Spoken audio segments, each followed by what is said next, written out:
Welcome to the Leo. నిన్నటి నుంచి గీతాంజలి విషయం మీద వైసీపీ ఒకటే రాద్ధాంతం చేస్తుంది. ప్రమాదవశాత్తు జరిగిన ఘటన లేదా ఉద్దేశపూర్వకంగా జరిగిన ఘటన అనేది పక్కన పెడితే టీడీపీ సోషల్ మీడియాకు ట్రోలింగ్కి సంబంధం అయితే లేదని తెలుస్తుంది. ఎందుకంటే ఆవిడ ఆల్రెడీ ట్రైన్ యాక్సిడెంట్కి గురైన తర్వాత టీడీపీ సోషల్ మీడియాలో పోస్టులు అయితే పెట్టడం జరిగింది. రెండోది, నిన్న తెలుగుదేశం పార్టీ ఒక వీడియో విడుదల చేసింది. దాని ప్రకారం చూస్తే ఆవిడని ఎవరో ఇద్దరు వ్యక్తులు ట్రైన్ నుంచి తోసినట్టుగా తెలుస్తుంది.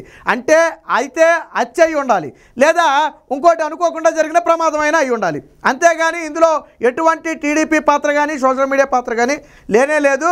వాళ్ళు అనుకుంటున్నట్టుగా వీళ్ళు పోస్టులు పెట్టే టయానికి ఆల్రెడీ అమ్మాయి హాస్పిటల్లో ఉంది. ఈ లాజిక్ని మాత్రం వైసీపీ సోషల్ మీడియా చెప్పదు, వైసీపీ పార్టీ చెప్పదు. సరే, ఇక అసలు విషయానికి వద్దాం. నిన్న ప్రతివతలాగా మాట్లాడిన సజ్జల రామకృష్ణారెడ్డి కొడుకు సజ్జల భార్గవరెడ్డి కొన్ని మాటలు మాట్లాడాడు. ఏం మాటలు మాట్లాడాడు ఒకసారి చూద్దాం. వాళ్ళ నీతి నిజాయితీ ఏంటో చూద్దాం. ఈ ఫేస్ను గుర్తుపెట్టుకోండి. వీడి పేరు వర్రా రవీంద్రారెడ్డి. వీడి పేరేంటి? వర్రా రవీంద్రారెడ్డి.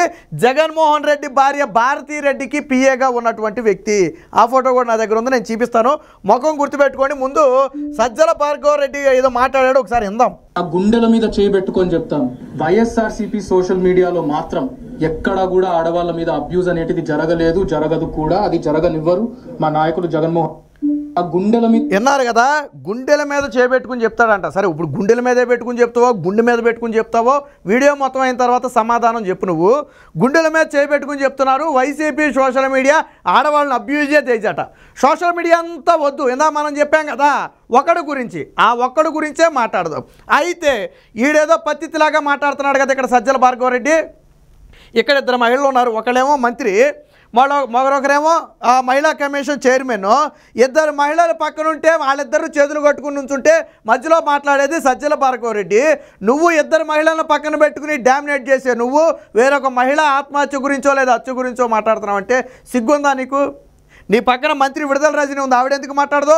మహిళా కమిషన్ చైర్మన్ ఉంది, ఆవిడెందుకు మాట్లాడదో? మధ్యలో నువ్వెందుకు మాట్లాడుతావు? అంటే నీ బాబులాగా నీకు కూడా కొమ్ములు వచ్చాయా? నీ బాబు కూడా అంతే కదా, అందరి శాఖలో ఏళ్ళు పెడతాడు సకల శాఖ మంత్రిగా. ఇప్పుడు నువ్వు కూడా అందరి శాఖలో అందరిలో అన్నిధుల్లో ఏళ్ళు పెట్టడం నేర్చుకున్నావా? బాబు ఏమన్నా నేర్పి పంపాడా నీకు? నీ పక్కన ఇద్దరు మహిళలు ఉన్నారు, నువ్వు వాగుతున్నావు. సరే, వాగావు కదా, వీడియోకి సమాధానం చెప్పు. వీడియో చివరి వరకు చూసి సమాధానం చెప్పు. నీ సోషల్ మీడియా అంతా ఈ వర్రా రవీంద్రారెడ్డి వెనక ఉంది, సజ్జల భార్గవరెడ్డి గడే. వర్రా రవీంద్రారెడ్డి అనే వ్యక్తి పెట్టే నీచమైన పోస్టుల వెనక ఉంది సజ్జల భార్గవరెడ్డి. ఎంత నీచానికి దిగి మాట్లాడిస్తాడో నేను ఇప్పుడు చూపిస్తాను, చూడండి మీకు. ఇదిగో ఈడే వర్రా రవీంద్రారెడ్డి, భారతీ రెడ్డికి పిఏ. ఇప్పుడు మనం చూడబోయే పోస్టులు, మనం మాట్లాడుకోబోయే నీచమైన మాటలు ఉన్నాయి కదా, వీడు పెట్టిన పోస్టులన్నీ కూడా అత్యంత నీచంగా దారుణంగా, మనం చూడటానికి కళ్ళు రావు, వినడానికి చెవులు రావు, చదవడానికి నోరు రాదు, అంత దారుణమైన పోస్టులు పెడతాడు. ఎలా పెట్టాడో చూపిస్తా. భారతీ రెడ్డికి పిఏ, భారతీ రెడ్డికి పిఏ. వెనకమాల భారతీ రెడ్డి అండ, అటుపక్క జగన్మోహన్ రెడ్డి అండ, సజ్జల భార్గవరెడ్డి అండ, ఇలా ముగ్గురు అండ చూసుకుని మహిళలంటే అత్యంత చులకన చేసి ఇష్టం వచ్చినట్టు మాట్లాడే వ్యక్తి. గతంలో పవన్ కళ్యాణ్ భార్య గురించి అత్యంత నీచమైన దారుణమైన రాతలు రాసి పోస్టు పెట్టింది కూడా వీడే. బ్రాహ్మణి గురించి, భువనేశ్వర్ గారి గురించి పోస్టులు పెట్టింది వీడే. అనేక కేసులు వీడి మీద కంప్లైంట్లు ఇస్తే ఈ రోజుకి ఒక్క కేసు నమోదు చేయలే. మొన్న అంతెందుకు, వివేకా కూతురు సునీత, వైఎస్ షర్మిల వీళ్ళిద్దరూ తెలంగాణలో కంప్లైంట్ ఇచ్చింది కూడా వీడి మీదే. తెలంగాణలో వీడి మీద కంప్లైంట్ ఇచ్చారు. అంటే ఎంత నీచంగా మాట్లాడతాడో మీరు చూడండి. నేను కొన్ని పోస్టులు చూపిస్తా, చూడండి ఒకసారి. సో ఇక్కడ ఒక పోస్ట్ చూడండి, బ్రేకింగ్ న్యూస్ అని చెప్పి ఇక్కడ ఒక పేరు పెట్టాడు. ఎందుకంటే ఈడంటే నీచానికి దిగజారిపోయాడు, కానీ మనం అలా మహిళల పేర్లు మనం బయట పెట్టలేము. ఒక మహిళ పేరు పెట్టి జనసేన పార్టీ సభ్యత్వానికి రాజీనామా, నిడదవోలు టికెట్ ఇప్పిస్తానని చెప్పి మోసం చేశారు, నాదెండ్ల గారే ఇలా మోసం చేశారంటూ వ్యాఖ్యలు చేసిందని చెప్పి పోస్ట్ పెడితే ఆ మహిళ ఎవరి పేరైతే ఇక్కడ మెన్షన్ చేశారో ఆ మహిళ ఇక్కడ స్పందించింది. ఫేక్ విధవ అని చెప్పి ఒక స్పందన చేస్తే వీడు చూడండి ఎంత నీచంగా దిగ మాట్లాడాడో. పవన్ కళ్యాణ్ 4వ భార్య వచ్చేసిందండి, మొగుడు వేరే దానితో కులుకుతుంటే చూసి ఏం చేయాలో తెలియక వాళ్ళతోనే తనులు తిని వచ్చేసిన వీర్య మహిళ శిరోమణి వచ్చిందంటూ మమ్మల్ని ఫేక్ అంటూ అని చెప్పి ఎంత దారుణంగా మాట్లాడాడో చూడండి. వీడు పెట్టిన పోస్టు ఫేక్ పోస్టు. ఎవరి మహిళ గురించి పెట్టాడో ఆ మహిళ ఇక్కడ స్పందించింది. స్పందిస్తే వీడు పవన్ కళ్యాణ్ 4వ పెళ్ళం అని చెప్పి మాట్లాడుతున్నాడు. పైగా వాళ్ళ భర్త గురించి అత్యంత నీచంగా మాట్లాడుతున్నాడు. ఇప్పుడు సజ్జల భార్గవరెడ్డి నేను అడుగుతున్నాను, నీ తల ఎందులో పెట్టుకుంటావు తీసుకెళ్ళి? నీ తల ఎందులో పెడతావు ఇప్పుడు? నీ తీసుకెళ్ళి ఇది ఒక్కటే కాదు, ఉంది నీ భోగవతం మొత్తం చూపిస్తాం. ఇది ఇక్కడ చూడండి, ఇదైతే మనం చదవలేం కూడా చదవలేం. వర్రా రవీంద్రారెడ్డి ఇక్కడ చూడండి ఎంత నీచంగా మాట్లాడాడో ఒకసారి చూడండి. ఇక్కడ అంటే మనం దీన్ని చదవలేం కరెక్ట్గా. ఎందుకంటే మనం చూపించగలం కానీ మన నోటితో మనం చదవలేం. లా స్టూడెంట్ అంట అని చెప్పి ఎలా మాట్లాడాడో చూడండి, ఇక్కడ ఎంత నీచంగా మాట్లాడాడో చూడండి. మళ్ళీ కరప్షన్ కింగ్ చంద్రబాబు అని చెప్పి ఒక హ్యాష్ ట్యాగ్. ఇప్పుడు ఒకసారి ఇది చదవండి మీరు, ఒకసారి ఎంత నీచంగా ఉందో ఒకసారి మీరు చదవండి. మరి సజ్జల భార్గవరెడ్డి నిజంగా కళ్ళుంటే ఈడి మీద చర్యలు ఈడి వెనకమాలు నడిపించేది నువ్వు కదా.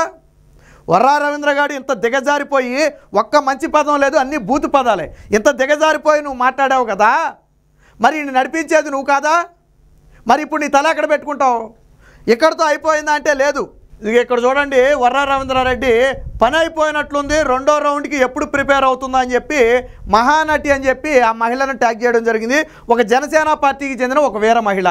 ఆవిడేదో కొద్దిగా అస్వస్థతకు గురయ్యి హాస్పిటల్కి వెళ్ళింది, లేదా ఎవరో కొంతమంది దాడి చేశారని మొత్తానికి ఏదో చిన్న అస్వస్థతకు గురైతే ఆవిడ హాస్పిటల్కి వెళ్ళింది. దాడి చేసిన వెధవలు వైసీపీ వెధవలే, అది వీడికి తెలుసు కాబట్టే దీన్ని కవర్ చేయడం కోసం ఎంత నీచంగా రాచాడో చూడండి. ఇలాంటివి ఒకటి కాదు రెండు కాదు, మనం ఇక్కడ చూపించలేం. ఎన్ని ఫోటోలు మార్పింగ్ చేసి బూత్ ఫోటోలకి టీడీపీ నేతల మహిళా నేతల ఫోటోలు, జనసేన మహిళా నేతల ఫోటోలు, లేదా పవన్ కళ్యాణ్ భార్య ఫోటోలు, బ్రాహ్మణి ఫోటోలు అతికించి అత్యంత నీచంగా మాట్లాడేవాడు. మరి ఎందాకేదో నువ్వు గుండె మీద చేసుకుని చెప్తానో కదా, నువ్వు గుండెల మీద వేసుకుంటే మాకెందుకు, వెనకమాల ముడ్డి మీద వేసుకుంటే మాకెందుకు, కానీ వీటికి సమాధానం చెప్పు. సజ్జల భార్గవరెడ్డిని నేను అడుగుతున్నా, నీకు సిగ్గు శరం ఉంటే వీడి వెనకాల నేను లేను, వీడితో మాకు సంబంధం లేదని చెప్పి కేసు నమోదు చేసి అరెస్ట్ చేయగలరా? చివరికి వైఎస్ సునీత, ఆ వైఎస్ షర్మిల కూడా వీడి మీద తెలంగాణలో కేసు పెట్టారు అంటే ఎంత నీచంగా దిగజారుతున్నాడు అంటే కేవలం భారతీరెడ్డి జగన్మోహన్ రెడ్డి అండ చూసుకునే వీడి విడిగా రెచ్చిపోతున్నాడు. మరి సోషల్ మీడియాలో ట్రోల్ గురించి మీరు మాట్లాడటం ఏంట్రా? మరి ఇప్పుడు వీడు ట్రోల్ చేసిన వాళ్ళందరూ నిజంగా గీతాంజలి గాన ట్రోల్స్కి ఆత్మహత్య చేసుకుందని మీరు భావించుంటే వీడు ట్రోల్ చేసిన వాళ్ళందరూ బ్రతికి బట్టగడతారా? ఎంత మహిళలను ఎంత దారుణంగా ట్రోల్ చేశాడు, వాళ్ళందరూ బ్రతికి బట్టగడతారా? మరి దీని ఎందుకు ఖండించరు? ఇప్పుడెందుకు ఎక్కడి నుంచి వచ్చే విలువలు? ఇంతేకాదు, ఇంకా టీడీపీ నేతలను చూపిస్తా. ఇదిగో గతంలో ఇదే వైఎస్ఆర్సీపీ సోషల్ మీడియా ఇది చూడండి ఎలా రాసిందో. టీడీపీలో వ్యభిచారి లంకలు, మొగుళ్లను వదిలేసి పచ్చనేతలతో రాసలీలలో, పిల్లల భవిష్యత్తు కూడా పట్టించుకొని వైనం, డబ్బులు పదవులకు ఆశపడి బరితెగింపు, దగ్గరుండి పెంచి పోషిస్తున్న చంద్రబాబు లోకేష్, వారికి నెల నెలా జీతాలు, ప్రత్యేక ప్యాకేజీలు, మహిళా జాతికి అవమానం అని చెప్పి టీడీపీ నేతల ఫోటోలు వేసి ఒక ఫేక్ కథనాన్ని రాయించాడు. ఇది ఒక ఫేక్ కథనం. ఎవడో రాయించింది? సజ్జల భార్గవరెడ్డి గారు రాయించాడు. టీడీపీ సోషల్ మీడియాలో పోరాడుతున్న మహిళలు ఎవరైతే ఉన్నారో వాళ్ళందరి పేర్లు, టీడీపీ నేతల పేర్లు, ఫోటోలు వేసి వాళ్ళు వ్యభిచారులుగా బ్రతుకుతున్నారని చెప్పారు. నిజంగా సజ్జల భార్గవరెడ్డి మీ కుటుంబంలో అందరూ కూడా అలాగే బ్రతికితే వీళ్ళు అలాగే బ్రతుకుతున్నారని ఒప్పుకోవాలి. సజ్జల రామకృష్ణారెడ్డి, సజ్జల భార్గవరెడ్డి ఫ్యామిలీ అందరూ అలాగే బ్రతికితే ఇలాగే బ్రతుకుతున్నారని ఒప్పుకోవాలా? లేదు, మాది నిజమైన బ్రతుకంటే నువ్వు ఖచ్చితంగా దీన్ని ఖండించి దీని వెనకున్నోడు ఎవడో అరెస్ట్ చేయాలి, నీకు సంబంధం లేకపోతే. మీరు ఎలా మాట్లాడతారో మీకు సమాధానం కూడా అలాగే అవుతుంది. మీరైతే పత్తితులు ఉన్న ఇతరులు అయితే ఇంకోటి అవుతారా? మీరు చేస్తే సంసారం ఉండి ఎదుటివారు చేస్తే వ్యభిచారమా? ఈ రాతలు రాయించింది ఎవడో, దీన్ని అనుకుంది ఎవడో? పోనీ ఎందుకు ఖండించలేదు దీన్ని? మీరు ఇలాంటి దిగజారి బ్రతుకులు బ్రతికే మీరు ఈరోజు ఒక మహిళ చనిపోతే శవాన్ని అడ్డం పెట్టుకుని రాజకీయం చేసే మీరు మహిళల గురించి, మహిళల ఆత్మగౌరవం గురించి మీరు మాట్లాడతారా? ఇందాకేదో అన్నాడుగా గుండెల మీద చేసుకునని చెప్పు, గుండెల మీద చేసుకుని ఏం చెప్తావు? ఇప్పుడు తల ఎక్కడ పెట్టుకుంటావో అని అడుగుతున్నాను నేను సజ్జల భార్గవరెడ్డిని. కాబట్టి ఎప్పటికైనా మీ నీచ బుద్ధి మానుకోండి. రాజకీయంగా ఎదుర్కోవడం చేత కానీ చవట సన్నాసులే ఇలా మహిళలను అడ్డం పెట్టుకుని వాళ్ళ ఇంట్లో వ్యక్తిగత విషయాలను బయటికి తీసుకువచ్చి ఇలాంటి ఫేక్ కథనాలు రాసి వారిని వేధించే ప్రయత్నం చేస్తారు. వైసీపీ సోషల్ మీడియా బ్రతుకు ఎంత నీచమైన బ్రతుకు అనడానికి ఇదే ఒక ఉదాహరణ.